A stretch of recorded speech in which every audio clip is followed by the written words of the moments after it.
पुणे के पास एक छोटा सा रूट है जिसको ट्रैवलर्स और बाइकर्स इस्तेमाल करते हैं वीकेंड ट्रिप्स पे जाने के लिए। लेकिन इस रूट पे ट्रैवल करते हुए एक ऐसी जगह है जो गूगल मैप पे तो एग्जिस्ट करती है, लेकिन रियल लाइफ में वहां पे कुछ भी नहीं है। और उसको लोग कहते हैं द फॉरगॉटन विलेज। शुरू में लोगों को सिर्फ ये लगा कि ये एक ग्लिच है, लेकिन बाद में जब लोगों ने उस गूगल मैप की लोकेशन पे जाना शुरू किया, दे गॉट टू नो कि वहां पे जाके आप एक अलग दुनिया में पहुंच जाते हो और वहां से वापस लौटना बहुत ज्यादा मुश्किल होता है। और सबसे भयानक बात, वहां पे आपको सिर्फ एक ही आवाज सुनाई देती है, किसी के बहुत गहरी गहरी तरीके से सांस लेने की आवाज। कहानी शुरू होती है 2018 के अक्टूबर से, जहां पे राघव, कुणाल और अमन एक वीकेंड राइड प्लान करते हैं। इनका प्लान तो सुबह निकलने का होता है, लेकिन निकलते निकलते इनको रात हो जाती है और इनको जाना होता है लोनावला के पास। जैसे ही ये हाईवे पे यू टर्न लेते हैं, तुरंत सूरज ढल जाता है और बिल्कुल अंधेरी रात होने लगती है। और गूगल मैप इन्हें फिर एक रास्ता दिखाता है जो एक गांव के बीच में से होकर निकल रहा होता है और इन्हें दूसरे हाईवे पे कनेक्ट कर रहा होता है। और गूगल मैप्स पे साफ लिखा होता है उस गांव का नाम, निर्मलवाड़ी विलेज। लेकिन एक बात बहुत ज्यादा अजीब थी, जब यहाँ के लोकल से पूछा गया कि ये गांव कहाँ है, क्या है, तो लोकल्स ने साफ इनकार कर दिया कि यहाँ पे कोई ऐसा गांव ही नहीं है। वो तीनों दोस्त हंसने लगते हैं। वो सोचते हैं लोकल्स को शायद कुछ पता ही नहीं है, तो जीपीएस को अपना सहारा बनाते हैं और जीपीएस के रास्ते के पीछे पीछे निकल पड़ते हैं। गांव के रास्ते पे आते ही इनका एटमॉस्फेयर जो आसपास का होता है वो बदल जाता है। रोड की सारी स्ट्रीट लाइट्स गायब हो जाती हैं और सिर्फ ऐसे रास्ते बचते हैं जिनको देख के ऐसा लग रहा होता है कि ये रास्ता किसी जंगल के अंदर ले जा रहा है। फिर उनको बाइक की हेडलाइट के रिफ्लेक्शन से टूटा हुआ माइलस्टोन दिखता है जिसपे लिखा होता है निर्मलवाड़ी 2 किलोमीटर्स अवे। थोड़े आगे बढ़ते ही हवा बहुत तेज चलने लगती है, उस जगह का माहौल बहुत ज्यादा बदलने लगता है और धीरे धीरे वहां पे इतनी ज्यादा शांति होने लगती है कि उनको उनकी बाइक्स की आवाज भी बहुत ज्यादा फील हो रही होती है। और तभी उन्होंने पहली बार वो आवाज सुनी,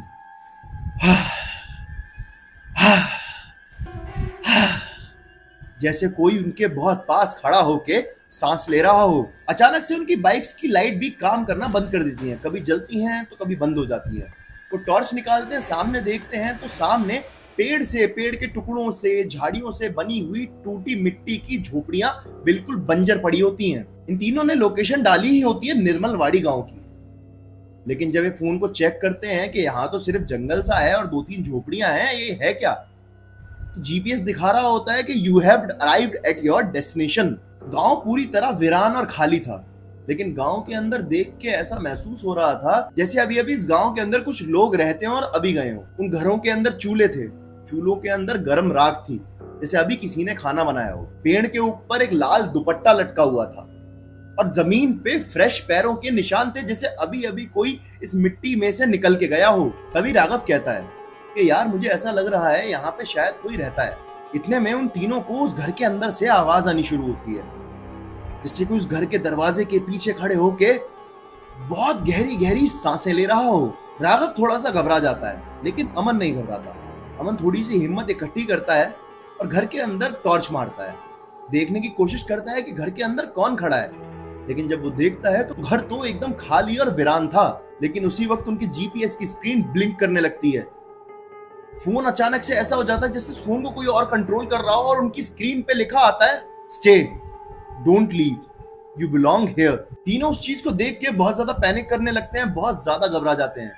उनको डर भी बहुत ज्यादा लग रहा होता है और 2-3 चीजें उनके दिमाग में आ रही होती हैं। एक तो हम ऐसे जंगल जैसे एरिया में हैं, कोई हमारे साथ लूटपाट ना कर ले, हमारी बाइक्स ना छीन ले, हमारे पैसे ना छीन ले, हमारे फोन्स ना छीन ले। दूसरा दिमाग में ये था अगर चलो कोई हमारा कुछ छीन भी लेता है तो हमें मार ना दे, से सब सामान चोरी करने के चक्कर में, पुलिस के डर से या कोई और रीजन की वजह से मार ना दे। यहाँ पे कोई ट्राइब्स ना रहते हो जो हमसे डर जाए और हम पे हमला कर दें। रात का समय हो रहा है, कोई जानवर ना आ जाए जो हमें खा जाए। मतलब ये बहुत ज्यादा डर रहे होते हैं। तीसरी चीज उनको वो सांस की आवाज, उससे तो वो बिल्कुल खौफ में आ जाते हैं, बिल्कुल डर जाते हैं, उनका दिमाग खराब हो जाता है। वो तीनों वहां से तुरंत बाइक मोड़ लेते हैं और वापस निकलने लगते हैं। लेकिन जैसे ही वो वापस निकलते हैं तो वो एक लूप में फंस जाते हैं। बार बार वो एक ही जगह का चक्कर काट रहे होते हैं, वही सेम माइलस्टोन, वही सेम जंगल का रास्ता, वही सेम झोपड़ियां। ऐसा लगता है वो घूम फिर के उसी लोकेशन पे वापस पहुंच रहे हैं। अमन तुरंत चिल्ला के बोलता है कि भाई हम फंस गए हैं, हम किसी लूप में बहुत बुरी तरह फंस गए हैं। तभी राघव देखता है कि उस झोपड़ी के बगल में पेड़ से लटका हुआ एक झूला है जो अपने आप हिल रहा है, जैसे उस पे कोई झूल रहा हो। और वहां उस टाइम पे कोई हवा भी नहीं चल रही थी, और उस झूले के ऊपर जो लकड़ी का टुकड़ा लगा हुआ था वो भी बहुत भारी था। तो ऐसा भी नहीं हो सकता कि कितनी ही तेज हवा चले वो लकड़ी के टुकड़ा इतने फ्लो में नहीं झूल सकता था। उसको देख के यही महसूस हो रहा था जैसे कोई उन्हें दिखाई ना दे रहा हो लेकिन उस झूले पे झूल रहा हो। लेकिन वो तुरंत बाइक पे बैठ जाते हैं। वो कहते हैं भाई रोकना नहीं है, कोई ना कोई रास्ता मिल जाएगा, हम यहाँ से निकल जाएंगे, हम यहाँ से बच जाएंगे। राघव टेंशन मत ले, अमन बोलता है। अमन ऐसा, यार मैं क्या करूं यार, बस बच जाए हम यार, कैसे भी यहाँ से निकल जाएं। तभी उन तीनों को महसूस होता है कि जब वो बाइक लेके चल रहे हैं तो उनके पीछे कोई उनके साथ साथ उनकी बाइक की स्पीड को मैच करके भाग रहा है। लेकिन वो पीछे मुड़ के देखते हैं तो कोई नहीं होता। उन तीनों ने सोचा कि अब हम पीछे मुड़ के नहीं देखेंगे और इस चीज को इग्नोर करेंगे। लेकिन तभी एक सिंक्रोनाइज सांस की आवाज, जैसे घड़ी की सुइयों के साथ सिंक्रोनाइज आवाज उनके कानों में आ रही थी। टिक टिक टिक, 1 2 3, 1 2 3, 1 2 3। वो तीनों बहुत ज्यादा घबरा जाते हैं। ये क्या आवाज है यार। राघव ऐसा हो जाता रोने को। अमन, अमन भाई ये क्या है यार, क्या हो रहा है हमारे साथ। अमन ये आवाज तो बढ़ती ही जा रही है। धीरे धीरे वो आवाज इतनी तेज बढ़ गई कि उनके बाइकों के साइलेंसर की आवाज उस आवाज के आगे कम लगने लगी। उनकी खुद की और उनकी बाइकों की, उनके हॉर्न की आवाज उस सांस की आवाज के आगे दबने लगी। पता नहीं अचानक से कुणाल को क्या होता है। ये कुणाल इन दोनों से बाइक रुकवाता है, कहता है 1 मिनट बाइक रुको भाई, रुक रुक रुक रुक, अमन रुक, राघव रुक रुक। ये दोनों पूछते हैं कि कुणाल क्या हुआ। तो कुणाल कहता है कुछ नहीं, 1 सेकंड तुम रुको। कुणाल पीछे मुड़ के देखता है तो वो जो झोपड़ियां होती हैं वहां पे 3 की जगह फिर करीब 8 से 10 झोपड़ियां हो जाती हैं। देखते ही देखते कुणाल के सामने 50 झोपड़ियां हो जाती हैं। कुणाल को ऐसा लगता है मैं हेल्यूसिनेट तो नहीं कर रहा हूं, मेरे को वहम तो नहीं हो रहा है, मैं कोई सपना तो नहीं देख रहा हूं। फिर उसको उन सभी घरों के दरवाजों में आंखें दिखाई देनी शुरू हो करती हैं। वो 2 आंखें चमक रही होती हैं हर गेट के पीछे। फिर वो 2 आंखें बढ़ती जाती हैं और ऐसा लगता है कि हजारों आंखें उनको देख रही हैं। फिर कुणाल चिल्ला के बोलता है अमन, राघव यहां से निकलो, भागो यहां से। वो जीपीएस वीपीएस सब कुछ छोड़ते हैं, बाइक को स्टार्ट करते हैं, बिल्कुल एक्सीलरेट करते हैं, जोर से हूं करते हुए जंगल में बाइक को भगाते रहते हैं। कभी राइट कभी लेफ्ट, हर डायरेक्शन में बाइक चल रही होती है। लेकिन उनकी बाइक के पीछे ऐसा लग रहा होता है कोई आदमी बहुत जोर से भाग रहा है और उसकी सांसों की आवाज इनके कानों में बहुत जोर जोर से आ रही है और वो आवाज वक्त के साथ बढ़ती ही जा रही है। एक समय तो ऐसा आया कि इनको अपनी आवाज, अपनी बाइक की आवाज, सारी आवाजें आनी बंद हो गई और इन्हें सिर्फ उस सांसों की आवाज आ रही थी। लेकिन फाइनली वो एक शार्प टर्न के बाद सीधे हाईवे पे आके लग जाते हैं।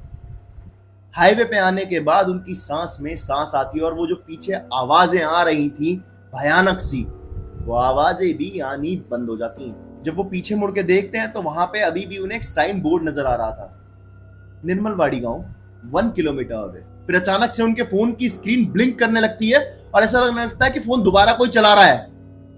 फिर उनके फोन की स्क्रीन पे लिखा आता है you escape today but this village will never forget you. तीनों जैसे तैसे वापस पुणे आ जाते हैं। तीनों की हालत खराब होती है। उसके बाद इन तीनों की अलग अलग जॉब्स लग जाती हैं, अलग अलग शहरों में बस जाते हैं।